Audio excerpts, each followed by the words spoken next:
Sir ದಯವಿಟ್ಟು ಹೇಳ್ತಾ ಇದೀನಿ ಎಲ್ಲರಿಗೂ ಕಾಂಗ್ರೆಸ್ ಸರ್ಕಾರಕ್ಕೆ ದಯವಿಟ್ಟು ಹೇಳ್ತಾ ಇದೀವಿ ಎಲ್ಲರಿಗೂ ಆಟೋದವ್ರಿಗೆ ಹೆಲ್ಪ್ ಮಾಡಿ ನ್ಯಾಯ ಕೊಡಿಸಿ ಯಾಕಂದ್ರೆ ಕಷ್ಟ ಇದೆ ತುಂಬಾ ಕಷ್ಟ ಇದೆ ಏಂತಿಗೆ ನಾವು ಹೊಟ್ಟೆ ಹಾಸ್ಕೊಂಡಿರೋದು ಯಾರು ನಮ್ಮನ್ನ ಇವಾಗ ಸಪೋರ್ಟ್ ಮಾಡಿದ್ರು ನಾವು ಅವ್ರಿಗೆ ಸಪೋರ್ಟ್ ಮಾಡ್ತೀವಿ ಎಲ್ಲ ಕಡೆ ರೋಡ್ ಟ್ಯಾಕ್ಸ್ ಕಟ್ಟಿಸ್ಕೊತಾ ಇದ್ರು ಜಿಗಣಿ ನಾನು ಮೇನ್ ಒಂದು 5 ಪ್ಲೇಸ್ ಹೇಳ್ತೀನಿ ಚೆಕ್ ಮಾಡ್ರಿ. This is Bangalore Headlines, your source for the latest news and alerts from across the city. ಪ್ರಿಯ ವೀಕ್ಷಕರೇ, ನಾವು ಇಂದು ಆರ್ ನಗರ ಮೈದಾನದಲ್ಲಿ ಇದ್ದೀವಿ. ಆಟೋ ಡ್ರೈವರ್ಗಳು ಆಟೋ ಚಾಲಕರು ಎಷ್ಟು ನೊಂದಿದ್ದಾರೆ ಅಂದ್ಬಿಟ್ಟು ಕೇಳೋಣ ಬನ್ನಿ. ಏಂತಿಗೆ ನಾವು ಹೊಟ್ಟೆ ಹಾಸ್ಕೊಂಡಿರೋದು ಯಾರು ನಮ್ಮನ್ನ ಇವಾಗ ಸಪೋರ್ಟ್ ಮಾಡಿದ್ರು ನಾವು ಅವ್ರಿಗೆ ಸಪೋರ್ಟ್ ಮಾಡ್ತೀವಿ. ಒಂದೇ ಸಾರಿ ಹೇಳ್ತಿರೋದು, ನೀವು ಯಾರು ರ್ಯಾಪಿಡೋ ಕ್ಯಾನ್ಸಲ್ ಮಾಡ್ತಾರೋ ನೆಕ್ಸ್ಟ್ ಓಟ್ ನಮ್ಮ ಆಟೋದವ್ರ ಕಡೆಯಿಂದ, ನಮ್ಮ ಆಟೋದವ್ರಲ್ಲ ಇಡೀ ನಮ್ಮ ಫ್ಯಾಮಿಲಿ ಕಡೆಯಿಂದ ನಾವು ಅವ್ರಿಗೆ ಓಟು ಮಾಡಿಸಿಲ್ವಾ. ಒಂದು ಓಟು ನಮ್ಮ ಕಡೆ ವೇಸ್ಟ್ ಆದರೂ ಪರವಾಗಿಲ್ಲ, ಓಟ್ ಹಾಕಲ್ಲ. ಅದಂತೂ ಪಕ್ಕ ಸರ್. ಇದು ನಾವು ಹೇಳಿದೀವಿ. ಬಿಸಿ ಬೇಳೆಗೆ ನಮ್ಮ ಇದೆಲ್ಲ ಏನು ಅಂದ್ರೆ ಎಲ್ಲ ಬಿಸಿ ಬೇಳೆಗೆ ಬಂದ್ಬಿಡ್ತಾರೆ. ಓಟ್ ಬೇಕು ಅಂದ್ರೆ ನಮ್ಗೆ ನ್ಯಾಯ ಬೇಕು ಅಂದ್ರೆ ಯಾವನ್ ಮಾಡಗೂ ಬರಲ್ಲ, ತಳ್ಕೊಳ್ಳೋನು ಬರಲ್ಲ.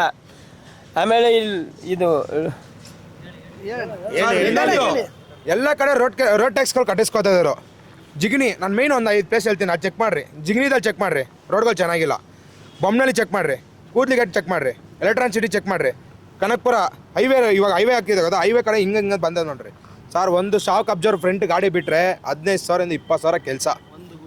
ಒಂದು ಗುಂಡಿಗೆ ಬಿಟ್ಟರೆ ಒಂದು ಪಿನ್ ಬರುತ್ತೆ ಸರ್, ಆ ಪಿನ್ ವ್ಯಾಲ್ಯೂ ಗಾಡಿ ಫ್ರಂಟು. ಇಷ್ಟು ಗಾಡಿ ಹಾಕಿದ್ರೆ ಯಾರು ಕೊಡ್ತಾರೆ ಸರ್? ರೋಡ್ ಟ್ಯಾಕ್ಸ್ ಮಾತ್ರ ನಾವು ಕಟ್ಟಿಲ್ಲ ಅಂದ್ರೆ ಅಪ್ಪ ನೀನು ಟ್ಯಾಕ್ಸ್ ಕಟ್ಟಿಲ್ಲ ಇವತ್ತು ಫೈನ್ ಕಟ್ಟು ಅಂತಾರ ಸರ್. ಇವಾಗ ಒಂದು ನಿಮಿಷ ನಮ್ಮ ಆಟೋ ಚಾಲಕರಿಗೆ ಒಂದು ಮಾತಿದು ಸರಿನಾ. ನೋಡಿ ಸ್ವಾಮಿ, ನಾವು ಸರ್ಕಾರಕ್ಕೆ ಕೇಳ್ತಾ ಇರೋದು ಇಷ್ಟೇ. ನಾವು ನ್ಯಾಯ ನಿಮ್ಮ ಹತ್ರ ಕೇಳಿದ್ದೀವಿ, ನೀವು ನ್ಯಾಯ ಕೊಡ್ಸೋಕ್ಕಾಗಿಲ್ಲ ಅಂದರೆ ನೆಕ್ಸ್ಟ್ ನಾವು ಆಟೋ ಚಾಲಕರೆಲ್ಲ ಸೇರಿ ಒಂದು ಗಾಡಿ EMI ಕೂಡ ಕಟ್ಟಲ್ಲ, ಇನ್ಸೂರೆನ್ಸ್ ಕೂಡ ಕಟ್ಟಲ್ಲ ಸ್ವಾಮಿ. ಗಾಡಿ FC ಇನ್ಸೂರೆನ್ಸ್ ಯಾರೋ ಪೊಲೀಸರು ಗಾಡಿ ಹಿಡಿಯಂಗಿಲ್ಲ ನಮಗೆ, ಸರಿನಾ. ನಮ್ಮ ಆಟೋ ಚಾಲಕರು ಏನು ಕೇಳಕ್ಕೆ ಬರಬಾರ್ದು. ನೀವು ನಾವು ವೈಟ್ ಬೋರ್ಡ್ ಮಾಡ್ಕೊಂಡ್ಬಿಡ್ತೀವಿ, ಸರಿನಾ. ವೈಟ್ ಬೋರ್ಡ್ ಮಾಡ್ಕೊಂಡು ಆರಾಮಾಗಿ ಕರ್ಕೊಂಡು ಹೋಯ್ತೀವಿ, ನಾವು ತೊಂದರೆ ಇಲ್ಲ. ಯಾವ ಓಲಾ ಒಬ್ಬರು ಇದಕ್ಕೆ ಮುಂಚೆ ಕಡೆ ಯಾರೋ ಒಬ್ಬ ಬಂದ ಹಿಂದಿಯವನು ಬಂದು ಒಂದು DL ಅಲ್ಲಿ 1000 ಗಾಡಿ ಇಳ್ಸೋನ್ ಆಟೋ. ನಮ್ಗೆ ಒಂದು DL ಅಲ್ಲಿ ಒಂದು ಪರ್ಮನೆಂಟ್ ಇಲ್ಲ ಅಂದ್ರೆ ಒಂದು ಗಾಡಿ ಕೊಡಲ್ಲ. ಅದ್ ಹೆಂಗ್ 1000 ಗಾಡಿ ಕೊಟ್ಟವರು? ಚೆಕ್ ಬೇಕಂತೆ, ಅದ್ ಬೇಕಂತೆ, ಇದ್ ಬೇಕಂತೆ ಎಲ್ಲ ಕೇಳ್ತಾರೆ. ಕರೆಂಟ್ ಬಿಲ್ ಇಲ್ಲ ಅಂದ್ರೆ ಗಾಡಿ ಕೊಡಲ್ಲ ಸರ್ ನಮ್ಗೆ. ಒಂದು ಕರೆಂಟ್ ಬಿಲ್ ರೆಂಟ್ ಬಿಲ್ ಅಂದ್ರೆ ಗಾಡಿ ಕೊಡಲ್ಲ. ಬೆಂಗಳೂರ ನೀವು ಅಂತಾರೆ ರೆಂಟ್ಗಳಲ್ಲ, ಸ್ವಂತ ಮಾಡ್ಕೊಳಕ್ಕೆ ಕರೆಂಟ್ ಬಿಲ್ ನಿಮ್ಮ ಲೋನ್ ಹಾಕ್ಸ್ಕೊಳಕ್ಕೆ ಒಂದು ಕರೆಕ್ಟ್ ಒಂದು ಕರೆಂಟ್ ಬಿಲ್ ಒಂದು ಅಗ್ರಿಮೆಂಟ್ ಇಲ್ಲ ಅಂದ್ರೆ ಕೊಡಲ್ಲ. ಕರೆಂಟ್ ಬಿಲ್ ಇಲ್ಲ ಅಂದ್ರೆ ಕೊಡಲ್ಲ. ಸೂರಿಟಿಗೆ ಹೋಗಿದ್ರೆ ನೀವು ಕೆಲವು ಹಿಂದಿಗಳು ಗಾಡಿ ಓಡಿಸ್ತಾ ಇದಾರ ಸರ್. ಒಂದೇ ಇಲ್ಲ, ಹೌದು ಸರ್. ಈ ಮಾತಿಗೆ ನಾನು ಬರ್ತೀನಿ. ನಮ್ಮ ಒಬ್ಬ ಆಟೋ ಚಾಲಕ ಒಂದು ರ್ಯಾಪಿಡೋ ಕಂಪ್ನಿಗೆ ಫೋನ್ ಮಾಡಿದ್ದ. ಸಮಯ ನೋಡಿ ನಮಗೆ ಬಾಡಿಗೆ ಆಗ್ತಾ ಇಲ್ಲ, ನಾವೇನು ಮಾಡ್ಬೇಕು, ಆ ಕಂಪ್ನಿ ಏನಂತ ಹೇಳ್ಬೋದು. ನೀನು ಆಟೋ ಇಲ್ಲ ಅಂದ್ರೆ ಏನಪ್ಪ, ನೀನು ಸ್ಟ್ರೈಕ್ ಮಾಡ್ಕೊ, ನಾನೇನು ಮಾಡಲಿ ಅದಕ್ಕೆ, ನಾನು ಹೊರಗಡೆಯಿಂದ ಗಾಡಿ ತಗೊಂಬಂದು ಓಡಿಸ್ತೀನಿ ಅಂತಾನೆ. ಇದಕ್ಕೆ ಮುಂಚೆಗಡೆ ನಮಗೆ ಫೋನ್ ಮಾಡ್ಬಿಟ್ಟು ಏನಂತಾರೆ ಗೊತ್ತಾ, ಸರ್ ಇವತ್ತು ನೀವು ಡ್ಯೂಟಿಗೆ ಬಂದಿಲ್ಲ, ದಯವಿಟ್ಟು ನಾಳೆ ಬನ್ನಿ. ಇದೆಲ್ಲ ಹಿಂದಿಗೆ ಬಂದಿಲ್ಲ ಅಂದ್ರೆ ಚಾಲೆಂಜ್ ಆಗ್ಬೇಕಿಲ್ಲ, ಕಂಪ್ನಿ ಇರ್ಬೇಕಿಲ್ಲ, ಆಟೋ ಡ್ರೈವರ್ ಇರಬೇಕು. ಅದು ನೋಡೇ ಬಿಡೋಣ, ಸರಿನಾ. ಇಲ್ಲ ಓಪನ್ ಚಾಲೆಂಜ್ ಮಾಡಕ್ ಹೇಳಿ, ನಮ್ಮ ಕಂಪ್ನಿ ಎದುರಾಕೊಂಡು ನೀವು ಮಾಡಿ ಅಂತ. ಯಾವನು ಓಲಾ ಒಬ್ಬರೇ ಓಡ್ದದೆ ಬಿಟ್ಬಿಡ್ತೀವಿ ನಾವು. ಇಲ್ಲ ನಮಗೆ ನ್ಯಾಯ ಕೊಡಿಸಿ, ಸರಿನಾ. ನಿಮ್ಮ ಕಂಪ್ನಿ ನಾವು ಡ್ಯೂಟಿ ಮಾಡಲ್ಲ ಅಂತ ಹೇಳ್ತಾ ಇಲ್ಲ ಸ್ವಾಮಿ. ಎಲ್ಲೋ ಕೂತಿದ್ದವ್ರಿಗೆ 500 ರೂಪಾಯಿ ಮೊಬೈಲ್ ಕೊಟ್ಟು ನೀವು ಸುಮ್ಮನೆ ಮೀಟ್ರ್ ಹಾಕೊಂಡು ದುಡಿಯೋನ್ಗೆ 500 ರೂಪಾಯಿ ಮೊಬೈಲ್ ತೋರಿಸಿ ಆಸೆ ಇಲ್ಲ. ತಗೊಳ್ಳಿ, ಓಲಾ ಅಟ್ಯಾಚ್ ಮಾಡ್ಕೊಳ್ಳಿ, ಊಬರ್ ಅಟ್ಯಾಚ್ ಮಾಡ್ಕೊಳ್ಳಿ ಅಂತ ಬಂದವ್ರು ನೀವು. ಇವತ್ತು ನಮಗೆ ಸಂಪಾದನೆ ಇಲ್ಲ ಸ್ವಾಮಿ. ನ್ಯಾಯ ಕೇಳಿದ್ರೆ ಫೋನ್ ಕಟ್ ಮಾಡ್ತೀರಾ ನನ್ನ ಸ್ವಾಮಿ, ಫೋನ್ ಕಟ್ ಮಾಡ್ತೀರಾ. ಇನ್ನು ಅದ್ರ ಮೇಲೆ ಏನೋ ಕೇಳಕೋರೆ ನಿಮ್ಮ ಆಟೋಗಳೇ ತೆಗ್ದಾಕ್ಬಿಡ್ತೀವಿ ಅಂತೀರಾ. ಏನ್ ಸರ್ ID ಬ್ಲಾಕ್ ಮಾಡ್ತಾರೆ ಸರ್? ಅವ್ರು ನೋಡ್ಕೊಂಡು ಅವ್ರು ಬಂದಿಲ್ಲ ಸರ್. ಅವ್ರ ಆ್ಯಪ್ ಇವತ್ತಿಲ್ಲ ಅಂದ್ರೆ ನಾಳೆ ಮೀಟ್ರ್ ಹಾಕೋಣ ಕರೆಕ್ಟಾಗಿ ಓಡಿಸ್ತೀವಿ. ಆದರೂ ನಾವು ಮೀಟ್ರ್ ಹಾಕೋದು ಶುರು ಮಾಡಿದ್ರೆ ಒಂದು ಕಂಪ್ನಿನೂ ಇರಲ್ಲ ಸರ್. ಒಳಗಡೆಗೆ ಹಾಕ್ಲಿ ಪರವಾಗಿಲ್ಲ, ಒಂದು ಕಂಪ್ನಿ ಅನ್ನೋದು ಇರಲ್ಲ ಸರ್. ನಾವು ಪಬ್ಲಿಕ್ ಹೇಳೋದು ಅಷ್ಟೇ ಸ್ವಾಮಿ. ಬನ್ನಿ ನೀವು ಆಟೋ ಚಾಲಕರ ಹತ್ರ ಸ್ವಾಮಿ ಮೀಟ್ರ್ ಹಾಕಿ ಅಂತ ಕೇಳಿ, ನಾವೇನು ಬೇಡ ಅಂತ ಹೇಳ್ತಾ ಇಲ್ಲ.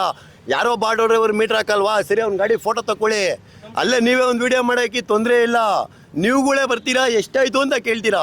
ನಾವು ಅಪ್ಪಿತಪ್ಪೇನೋ ಒಂದು 10-20 ಜಾಸ್ತಿ ಕೇಳ್ಬಿಟ್ರೆ ನಿಮ್ಗೆ ಏನು ಅನ್ಸ್ಬಿಡುತ್ತೆ, ಓ ಆಟೋದವರೆಲ್ಲ ದರೋಡೆಗಳಪ್ಪ, ಓಲಾ ಒಬ್ಬರನ್ನ ಬುಕ್ ಮಾಡೋಣ ಸೊಮ್ಮೆ. ನಾನು 50 ರೂಪಾಯಿ ಮೀಟ್ರ್ ಮಿನಿಮಮ್ ಮೀಟ್ರ್ ಅಂದ್ಕೊಂಡು ಹೊಡ್ಕೊಂಡ್ರು ಸೊಮ್ಮೆ.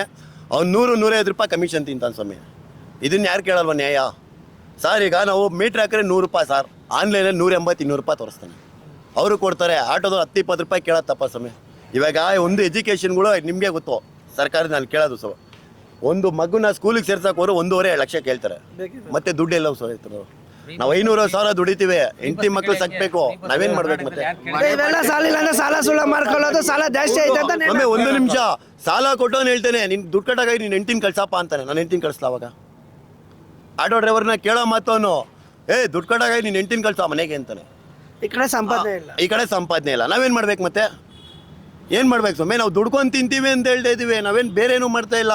ನಮಗೆ ದುಡಿಯೋಕ್ಕೆ ದಾರಿ ಮಾಡಿಕೊಡಿ, ಆ್ಯಪ್ಗಳನ್ನ ತೊಲಗಿಸಿ ಅಂತ ಹೇಳ್ತಾ ಇದ್ದೀವಿ ಹೊರತು ಬೇರೆ ಏನಿಲ್ಲ. ಆ್ಯಪ್ಗಳು ಬಂದಮೇಲೆ ನಮ್ಮಲ್ಲಿ ಒಗ್ಗಟ್ಟಿಲ್ಲ, ಸರಿನಾ? ಯಾರೋ ಒಬ್ಬ ಬರ್ತಾನೆ ಬೈಕನು, ಏಯ್ ನಮ್ಮ ನೀವ್ಯಾರಪ್ಪ ಕೇಳಕ್ಕೆ, ಹೋಗಿ ಮುಂದೆ ಗಾಡಿ ಎತ್ಕೊಂಡು ಅಂತ. ನನಗೆ ಪರ್ಮಿಷನ್ ಇದೆ ಅಂತ ಪರ್ಮಿಷನ್ ಇಟ್ಟರೆ ತೋರ್ಸು ಅಂತೀವಿ. ಆಟೋದವ್ರನ್ನ ನೋಡ್ರೆ ಭಯ ಬೀಳೋರು ಅವರು. ಈಗ ಆಟೋದವ್ರು ಪಕ್ಕದಲ್ಲೇ ಬಂದ್ಬಿಟ್ಟು ನನ್ನ ಇಷ್ಟ ಹಾಕೋಣ ನೀನಾರ ಕೇಳಕ್ಕೆ, ಯಾರು ಕೇಳಕ್ಕೆ ಅಂತಾರೆ. ಜಾಸ್ತಿ ಮಾತಾಡೋ ನಿನ್ ಮೇಲೆ ವಿಡಿಯೋ ಮಾಡಿ ಕಂಪ್ಲೇಂಟ್ ಕೊಡ್ತೀನಿ ಅಂತಾರೆ. ಏನೇ ಮಾತಾಡಿದ್ರು ಕ್ಯಾಮ್ರಾ ಇವಾಗ ಹಂಗ್ ಮಾಡ್ತಾರೆ. ನಾಳೆಗೆ ಹೆಣ್ಮಕ್ಳು ಕಡ್ಕೊಂಡೋಗಿ ಏನೋ ಮಾಡ್ಬಿಟ್ರೆ ಆಟೋ ಹೊಡೆ ಎಲ್ಲ ಮಾಡಿದ್ರು ಅಂತ ಹೇಳ್ಬಿಡ್ತಾರೆ. ಆಟೋ ಹೊಡೆ ಫಸ್ಟ್ ಬೇಕು, ಇವಾಗ ಆಟೋ ಹೊಡೆ ಬೇಡ ಅಂತಾನೆ. ಸರ್ ಒಂದು ಆಂಬುಲೆನ್ಸ್ ಅಂದ್ರೆ ನೆಕ್ಸ್ಟ್ ಹೋಗೋದೇ ಆಟೋನೇ. ಸರ್ ನಾ ಇವ್ರಿಗೆಲ್ಲ ಇಷ್ಟೆಲ್ಲ ರೂಲ್ಸ್ ಎಲ್ಲ ರೆಗ್ಯುಲೇಷನ್ ಸರ್ ಆಂಬುಲೆನ್ಸ್ ಒಂದು ಪಕ್ಷದಲ್ಲಿ ಲೇಟಾಗಿ ಬಂದ್ರು ಆಟೋದವರ ಸರ್ ಬರೋದು. ಆಂಬುಲೆನ್ಸು ಹಾಸ್ಪಿಟ್ಲಿಂದ ಬರಬೇಕು, ರೋಡಲ್ಲಿ ಎಲ್ಲ ನೋಡಿದ್ರು ಆಟೋನೇ ಇರೋದು. ಆಂಬುಲೆನ್ಸ್ ಲೇಟಾಗಿ ಬಂದ್ರು, ಪೊಲೀಸವ್ರು ಲೇಟಾಗಿ ಬಂದ್ರು, ಮೇನ್ ಬರೋದು ಆಟೋದವನು. ಆಟೋದವ್ರು ಕಳ್ಕೊತಾ ಇದ್ರು. ಆಟೋದವ್ರು ಕರ್ಕೊಂಡೋಗಿ ಜೀವ ಉಳಿಸ್ತಾರೆ. ಇವಾಗ ಇಲ್ಲಿ ಇಷ್ಟು ಜನ ನಿಂತಿದ್ದೀವಿ ಸರ್, ಯಾವ ಸಂಘಟನೆ ಸಪೋರ್ಟು ನಮಗಿಲ್ಲ ಸರ್. ನಾವು ಒಬ್ಬರೇ ಹೋರಾಡ್ತಿದ್ದೀವಿ. ಏನು ಹೇಳ್ರಿ, ನಾವು ಒಬ್ಬರೇ ಓಡಾಡ್ತೀವಿ. ಏನಕ್ಕೆ? ನಮ್ಮ ಹೊಟ್ಟೆ ಪೋಡೆ ಸ್ವಾಮಿ. ನಾವು ನಿಮ್ಮ ಹತ್ರ ಒಂದು ಸರಿ ಕೇಳ್ಬೋದು, ನ್ಯಾಯ ಕೊಡ್ಸಿಂದ 2 ಸರಿ ಕೇಳ್ಬೋದು. ನೀವು ಬಂದಾಗೆಲ್ಲ ಏನಂತೀರಾ, ಅಲ್ಲಿ ಅವ್ರ ಹತ್ರ ಮಾತಾಡಿದ್ದೀನಿ, ಇವ್ರ ಹತ್ರ ಮಾತಾಡಿದ್ದೀನಿ, ನ್ಯಾಯ ಸಿಗುತ್ತೆ ನಿಮಗೆ. ಯಾವಾಗ ಸಿಗುತ್ತೆ ಸಮಯ? ಎಲ್ಲ ಸಂಘಟನೆಗಳು ಕೈ ಜೋಡಿಸ್ಬೇಕು. ಈಗ ಎಲ್ಲ ಸಂಘಟನೆಯವರು ಒಂದು ಒಗ್ಗಟ್ಟಾಗಿ ಬಂದು ಎಲ್ಲ ನಿಲ್ತ್ಕೊಂಡಿದ್ರೆ ಇಡೀ ಬೆಂಗಳೂರನ್ನ ಶೇಕ್ ಮಾಡ್ಬೋದು. ನಾವು ಮಾಡ್ಬೋದು ತಾನೆ, ಎಂದಿಗೂ ಮಾಡ್ತಾ ಇಲ್ಲ. ಎಲ್ಲ ಪ್ರತಿಯೊಂದು ಸಂಘಟನೆ ಬನ್ರಿ, ನಿಂತ್ಕೊಳ್ರಿ. ಅದೇನಕ್ಕೆ ರ್ಯಾಪಿಡೋ ಕಂಪ್ನಿ ನಡೆಸ್ತಾ ನೋಡ್ಬಿಡೋಣ ನಾವು. ಏನ್ ಹಿಂಗ್ ನಿಲ್ತ್ಕೋತಾರೆ? ಸಮಯ ಒಬ್ಬರ ಮೇಲೆ ಕೇಸ್ ಹಾಕ್ಬೋದಾ ನೀವು? ಇಲ್ಲ ಇಬ್ಬರ ಮೇಲೆ ಹಾಕ್ಬೋದಾ? ಇನ್ನು ಲಕ್ಷಾಂತರ ಜನ ಮೇಲೆ ಕೇಸ್ ಹಾಕ್ಬಿಟ್ಟು ಕುಂಡಿಸ್ತೀರಾ ಒಳಗಡೆ? ಕುಂಡಿಸ್ತೀರೇನ್ರಿ? ನಮ್ದೇ ನಮ್ಮ ಫ್ಯಾಮಿಲಿನೂ ಬರ್ತಾರ್ರಿ, ಅವ್ರನ್ನ ಕರ್ಕೊಂಡು ಕುಂಡಿಸ್ತೀರಾ ನೀವು? ಆಗುತ್ತಾ ನಿಮ್ಮ ಕೈಲಿ? ನಾವು ಅದನ್ನ ಕೇಳ್ತಾ ಇರೋದು. ಎಲ್ಲ ಒಗ್ಗಟ್ಟಾಗಿ ನಿಂತ್ಕೊಳ್ಳೋಣ. ಈಗ ಮೈಸೂರಲ್ಲಿ ಹೆಂಗೆ ಒಗ್ಗಟ್ಟಾಗಿ ನಿಂತ್ಕೊಂಡು ನಾವು ಬೆಂಗಳೂರಲ್ಲಿ ನಿಂತ್ಕೊಳ್ಳೋಣ, ಸರಿನಾ? ನಾವು ಅದನ್ನೇ ಕೇಳ್ತಾ ಇರೋದು, ಬೇರೆ ಏನೂ ಕೇಳ್ತಾ ಇಲ್ಲ. ಆಟೋಗಳು ಲೈನಾಗಿ ನಿಲ್ಸಿದ್ದೀವಿ, ನೋಡ್ಕೊಳ್ಳಿ ಎಷ್ಟು ಜನ ಇದ್ದಾರೆ ನಮ್ಮ ಸ್ನೇಹಿತರು. ಅವ್ರಿಗೆಲ್ಲ ಇವತ್ತು ಬಾಡಿಗೆಗಳೇ ಇಲ್ಲ. ಯಾಕಂದರೆ ಈ ರ್ಯಾಪಿಡೋ, ಓಲೋ, ಊಬರ್ ಎಲ್ಲ ಬಂದ್ಬಿಟ್ಟು ತುಂಬ ಕಷ್ಟ ಆಗ್ತಾಯಿದೆ. 1 ರೂಪಾಯಿಗೆ ಅಲಿತಾ ಇದ್ದೀವಿ. ಇಷ್ಟೆಲ್ಲ ಈ ರ್ಯಾಪಿಡೋ, ಓಲೋ, ಊಬರಿಂದನೇ ಆಗ್ತಾ ಇರೋದು, ಈ ಬೈಕ್ ಇದರಿಂದನೇ. ನಮ್ಮ ಗಾಡಿಗಳಿಗೆ ಮಿನಿಮಮ್ ವರ್ಷಕ್ಕೆ 20,000 ಖರ್ಚಿದೆ. ಅದೇ 2 ವೀಲರ್ ಅವ್ರಿಗೆ ಖರ್ಚಿದೆಯಾ? ಇಲ್ಲ. ಒಂದೇ 1 ರೂಪಾಯಿ ಖರ್ಚಿಲ್ಲ. ನಮ್ಗೆ 20,000 ರೂಪಾಯಿ ವರ್ಷಕ್ಕೆ ಬೇಕೇ ಬೇಕು. ಎಫ್ಸಿಯಿಂದ ಹಿಡ್ದು ಇನ್ಸೂರೆನ್ಸ್ ಹಿಡ್ದಿದೆ ಎಲ್ಲ ಮಾಡಲೇಬೇಕು. ಈ ಸರ್ಕಾರ ಹಿಂಗೆ ಮಾಡ್ತಾರೆ. ಎಲ್ಲ ಫ್ರೀ ಬಸ್ಗಳು ಫ್ರೀ ಮಾಡ್ತಾರೆ, ಎಲ್ಲನೂ ಹಾಳು ಮಾಡ್ತಾ ಇದ್ದಾರೆ ನಮ್ಮನ್ನು. ಪ್ರತಿಯೊಂದು ಆಟೋನವ್ರನ್ನೇ ಮಾತೆತ್ತಿದ್ರೆ ಆಟೋದವ್ರಿಗೆ ಇದು ಮಾಡ್ತಾ ಇದ್ದಾರೆ. ನಮಗಂತೂ ಯಾವ ಹೆಲ್ಪೂ ಮಾಡ್ತಾಯಿಲ್ಲ, ಗೌರ್ಮೆಂಟ್ ಕಡೆಯಿಂದನೂ ಮಾಡ್ತಾಯಿಲ್ಲ, ಯಾವ ಸಂಘಟನೆ ಕಡೆಯಿಂದನೂ ಹೆಲ್ಪ್ ಮಾಡ್ತಾಯಿಲ್ಲ, ಯಾರೂ ಇದು ಮಾಡ್ತಾಯಿಲ್ಲ.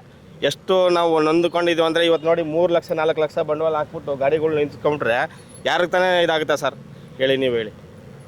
ಎಷ್ಟು ಕಷ್ಟ ಇದೆ ಇವತ್ತು. ಒಬ್ಬರು ದುಡಿಬೇಕು. ಈಗ ಮನೆ ಒಂದು ಬಾಡಿಗೆ ಮಿನಿಮಮ್ ಇದು ಮಾಡ್ಬೇಕಂದ್ರೆ 6-7 ಸಾವಿರ ರೂಪಾಯಿ ಬಾಡಿಗೆ ಕಟ್ಟಲೇಬೇಕು. ಎಷ್ಟು ಕಷ್ಟ ಇದೆ ನಮ್ಮ ಆಟೋದವ್ರ ಜೀವನ.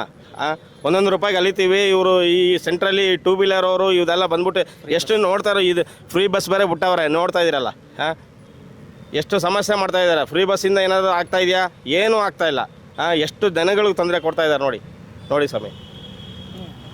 ಸರ್, ಇಡೀ ನಮ್ಮ ಎಂಟೈರ್ ಕರ್ನಾಟಕದಲ್ಲಿ ಫ್ರೀ ಬಸ್ ಕೊಟ್ಟಿದ್ದಾರೆ. ರ್ಯಾಪಿಡೋ ಒಂದರಿಂದಲೇ ತೊಂದರೆ ಆಗ್ತಿಲ್ಲ ನಮಗೆ. ನಮ್ಗೆ ಆಗ್ತಾ ಇರೋದು ಬಸ್ಸಿಂದ, ಫ್ರೀ ಬಸ್ಸಿಂದ ನಮ್ಗೆ ತೊಂದರೆ ಆಗ್ತಾಯಿದೆ. ಯಾಕಂದರೆ ಸರ್, ಇವತ್ತು ಹೇಳ್ತಾ ಇದ್ದೀನಿ, ದುಡ್ಡು ಕೊಟ್ಟು ಹೋಗೋರು, ಲೇಡೀಸ್ಗಳೆಲ್ಲ ದುಡ್ಡು ಕೊಟ್ಟು ಹೋಗೋರು ಸ್ಟ್ಯಾಂಡಿಗೆ ಕುತ್ಕೊಂಡು ಹೋಗಬೇಕು. ಅದೇ ದುಡ್ಡು ಕೊಟ್ಟು ಹೋಗೋರೆಲ್ಲ ನಿಂತ್ಕೊಂಡು ಹೋಗಬೇಕು.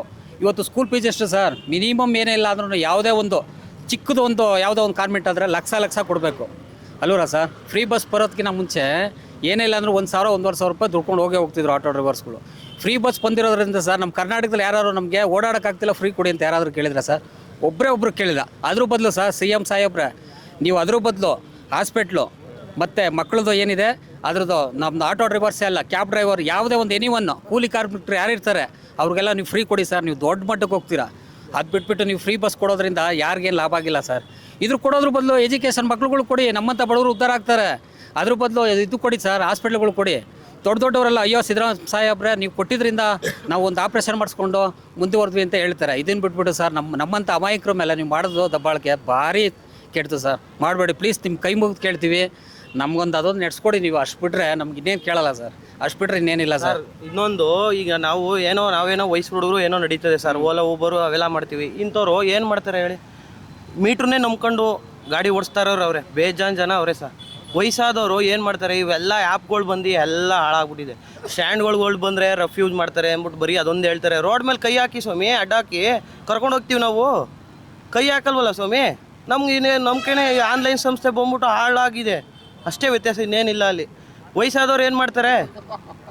ಅಷ್ಟೇ. ಅವ್ರಿಗೆ ಆ್ಯಪ್ ಬಗ್ಗೆ ಗೊತ್ತೇ ಇರಲ್ಲ. ಅಲ್ಲಿ ಗಂಟ ಎತ್ತಷ್ಟೊತ್ತಿಗೆ ಯಾರೋ ಇದು ಎತ್ಕೊಂಡಿರ್ತಾರೆ ಬಾಡಿಗೆಗಳು ಅಲ್ವಾ. ಅಲ್ಲಿಗೆ ಆದರೂ ಎತ್ಕೊಂಡಿರೋದು ಹೋಗೋಷ್ಟು ಕ್ಯಾನ್ಸಲ್ ಮಾಡ್ಬಿಟ್ಟಿರ್ತಾರೆ, ರ್ಯಾಪಿಡೋ ಬುಕ್ ಮಾಡಿಬಿಟ್ಟಿರ್ತಾರೆ. ಅಷ್ಟೊಳಗಡೆ ಅವ್ನು ಬೈಕಲ್ಲಿ ಬಂದ್ಬಿಟ್ಟು ಬುಕ್ ಮಾಡ್ಕೊಂಡಿರ್ತಾರೆ. ಒಂದು ಅಲ್ಲ ಎರಡಲ್ಲ, ಮೂರು ಬುಕ್ ಮಾಡ್ಕೊಂಡಿರ್ತಾರೆ, 2-3 ಬುಕ್ ಮಾಡ್ಕೊಂಡಿರ್ತಾರೆ. ನಾವು ಹೋಗೋಷ್ಟೊತ್ತಿಗೆ 2-3 ಬೈಕ್ ಗಾಡಿಗಳು ಆಟೋಗಳು ಬಂದು ನಿಂತಿರ್ತವೆ. ನಾವು ಸುಮ್ಮನೆ ವಾಪಸ್ ಮಾಡ್ಕೊಂಡು ಬರಬೇಕು. ಅವ್ರೇನು ಸ್ಟ್ರೈಟಾಗಿ ಎತ್ಕೊಂಡು ಹೋಗ್ಬಿಡ್ತೀವಿ, ಮಾಲೂಮ್ ನೈ ನಮಗೆ ಗೊತ್ತಿಲ್ಲ ಹಂಗೆಲ್ಲ ಹೇಳ್ತಾರೆ. ಇದೆಲ್ಲ ನಮ್ಗೇನು 1.5 ಕಿಲೋಮೀಟರ್ ಹೋಗಿರ್ತೀವಿ. ನಮ್ಮ ಕಷ್ಟ ಯಾರು ಹೇಳ್ತಾರೆ ಹೇಳಿ ಸರ್? ಬುಕ್ಕಿಂಗ್ ಅಂದ್ರೆ 5 ಆ ಗಾಡಿಗಳು ಬುಕ್ಕಿಂಗ್ ಆಗಿರೋವೆಲ್ಲ ಫೇಸ್ಬುಕ್ ವಿಡಿಯೋಗಳು ನೋಡ್ರಿ. ನಮ್ಮ ಆಟೋ ಡ್ರೈವರ್ಗಳೆಲ್ಲ ವಿಡಿಯೋ ಮಾಡಿ ಅಪ್ಲೋಡ್ ಮಾಡಿದ್ದಾರೆ. ಒಂದು ಸಲ ಒಬ್ರು ಆ ಬುಕ್ಕಿಂಗ್ ಮಾಡೋದು 4 ಗಾಡಿಗಳು ಬುಕ್ ಮಾಡಿರ್ತಾನೆ ಒಬ್ಬೊಬ್ಬ. ಇವಾಗಲೂ ಆ ತರ ಹೋಗಿ ಎಲ್ಲೆಲ್ಲಿಂದ ಖಾಲಿ ಮತ್ತೆ ಡಿ ಕೆ ಶಿವಕುಮಾರ್ ಸಾಹೇಬ್ರಿಗೆ ಮತ್ತೆ ರಾಮಲಿಂಗಾರೆಡ್ಡಿ ಅವ್ರಿಗೆ ಇವಾಗ ನಾವು ಕಾಲು ಬೇಕಾದ್ರೆ ಬಿದ್ದು ಕ್ಷಮಾಪಣೆ ಕೇಳ್ಬಿಡ್ತೀವಿ ಸರ್. ಇದೊಂದು ನ್ಯಾಯ ನಮ್ಗೆ ಕೊಡಿಸಿ. ಆಟೋ ಡ್ರೈವರ್ ಒಬ್ಬರು ಓಟ್ ಹಾಕೋದಿಲ್ಲ ನಿಮಗೆ. ನಿಮ್ಮ ಕಾಂಗ್ರೆಸ್ ಸರ್ಕಾರ ಆಟೋ ಡ್ರೈವರ್ ಅಲ್ಲ, ಅವ್ರ ಫ್ಯಾಮಿಲಿ ಎಂಟರ್ ಫ್ಯಾಮಿಲಿ ಅವ್ರದ್ದೇನು ನಾವು ಹೇಳಿ ನಿಮ್ಮನ್ನ ಏನು ಮಾಡಬೇಕು ಮುಂದಕ್ಕೆ ನಾವು ಇದನ್ನು ಮಾಡಿಸ್ತೀವಿ ಸರ್. ಅಷ್ಟು ಮಾತ್ರ ಹೇಳ್ಬಲ್ಲೆ. ನಮಗೆ ನೀವು ನ್ಯಾಯ ಕೊಡಿಸಿ. ನೀವು ಹೇಳ್ದಾಗ ನಾವು ನಡೆದಿಲ್ಲ ಅಂದ್ರೆ ಆಮೇಲೆ ಏನು ಮಾಡಿದ್ರಿ ನೀವು ಆಟೋ ಡ್ರೈವರ್ಸ್ ಎಲ್ಲ ಸೇರಿ ಅಂದ್ಬಿಟ್ಟು ನಿಮ್ಮ ಸರ್ಕಾರಕ್ಕೆ ನಾವು ಒಮ್ಮತ್ತಿಂದ ನಾವು ಮಾಡಿಸಿಲ್ಲ ಅಂದಾಗ ಅವಾಗ ನೀವು ಮುಂದಕ್ಕೆ ಮಾತಾಡಿ ಸರ್. ಅಷ್ಟು ಮಾತ್ರ ಕೇಳಬಲ್ಲೆ ಸರ್. ದಯವಿಟ್ಟು ಹೇಳ್ತಾ ಇದ್ದೀನಿ ಎಲ್ಲರಿಗೂ, ಕಾಂಗ್ರೆಸ್ ಸರ್ಕಾರಕ್ಕೆ ದಯವಿಟ್ಟು ಹೇಳ್ತಾ ಇದ್ದೀವಿ, ಎಲ್ಲರಿಗೂ ಆಟೋದವ್ರಿಗೆ ಹೆಲ್ಪ್ ಮಾಡಿ, ನ್ಯಾಯ ಕೊಡಿಸಿ. ಯಾಕಂದರೆ ಕಷ್ಟ ಇದೆ, ತುಂಬ ಕಷ್ಟ ಇದೆ. ಜನಗಳು ಪಾಪ ಈಗ ಕಷ್ಟ ಬಿದ್ದು ಊರು ಬಂದಿರ್ತೀವಿ. ಇವತ್ತು ಒಂದು ಆಟೋ ತೊಗೊಂಡು ಮಡಿಕೊಂಡಿರ್ತೀವಿ. ದಯವಿಟ್ಟು ಸರ್ಕಾರಕ್ಕೆ ಹೇಳ್ತಾ ಇದೀವಿ, 4 ಲಕ್ಷ, 1 ರೂಪಾಯಿ ಇಲ್ಲ 2 ರೂಪಾಯಿ ಇಲ್ಲ. ಲೋನ್ ಕಟ್ಟಬೇಕಂದ್ರೆ ಒಂದು ಎಮಿಷನ್ ಕಟ್ಟಾಗಿಲ್ಲ ಅಂದ್ರೂ ಎಷ್ಟು ಕಷ್ಟ ಇದೆ ಇವತ್ತು. ಅದಕ್ಕೆ ಅರ್ಥ ಮಾಡ್ಕೊಂಡು ಕಾಂಗ್ರೆಸ್ ಸರ್ಕಾರ ನೆಕ್ಸ್ಟ್ ನಿಮ್ಗೆಲ್ಲ ಓಟ್ ಬೇಕಂದ್ರೆ ನೀವು ಸಹಾಯ ಮಾಡಿ ನಿಮ್ಮ ಕಡೆಯಿಂದ. ಅಷ್ಟೇ ಸರ್. ಆಗ್ತೀವಿ. ಇವತ್ತು ನಿಮ್ಮ ಸರ್ಕಾರ ಇದೆ ಅಂದರೆ ನಮ್ಮಿಂದ ನಿಮ್ಮ ಸರ್ಕಾರ ಇದೆ. ನೀವು ಅದನ್ನ ಆಲೋಚನೆ ಮಾಡ್ಕೊಂಡು ಮುಂದಕ್ಕೆ ನೋಡಿ ಸ್ವಾಮಿ. ಅಷ್ಟೇ ಸ್ವಾಮಿ ನಮ್ಮದು.